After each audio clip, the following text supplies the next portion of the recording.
A massive split between France and Germany has been exposed by an MEP who accused Berlin of being happy to sacrifice the French fishing industry to protect its car manufacturers. Nicolas Bay also exposed the problems chief negotiator Michel Barnier faces in trying to represent 27 member states, admitting, "You cannot please everyone." Mr. Bay outlined his views during a passionate speech in the European Parliament on Wednesday, during which he suggested a no-deal outcome would be much worse for the EU than the UK. Specifically, Mr. Bay, the General Secretary of the right-wing National Rally Party led by Marine Le Pen, appealed for an agreement that guaranteed ongoing access to UK waters for French fishermen. Speaking to Expressco UK subsequently he stressed, "The problem of fishing is absolutely fundamental. It is a priority for France as well as for the United Kingdom," referring to the Chamber of the European Parliament. He added, "When I am in the hemicycle, I speak as a French deputy, elected to defend the interests of France. As such, my speech is necessarily partisan,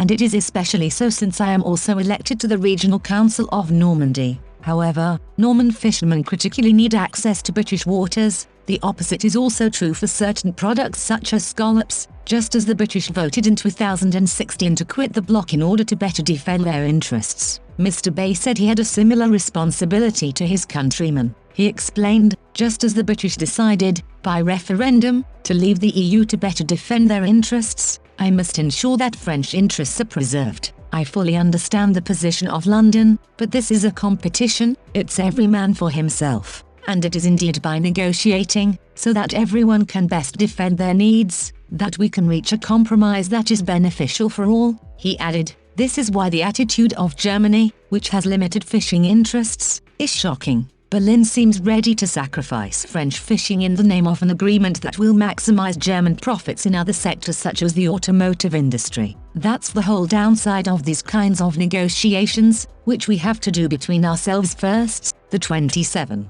You can put the national interest first, but we cannot please everyone. Access to British waters after Brexit is a key sticking point." With talks set to continue throughout the weekend, hopes are rising about the prospects of an agreement being struck between the UK and the EU. Sources have suggested the French president is relaxing his stance over fishing rights for French ships after Brexit. Expressco UK understands he has prepared France's fishing industry to accept a reduction in quotas from UK waters, although such a compromise is unlikely to impress Mr. Bay.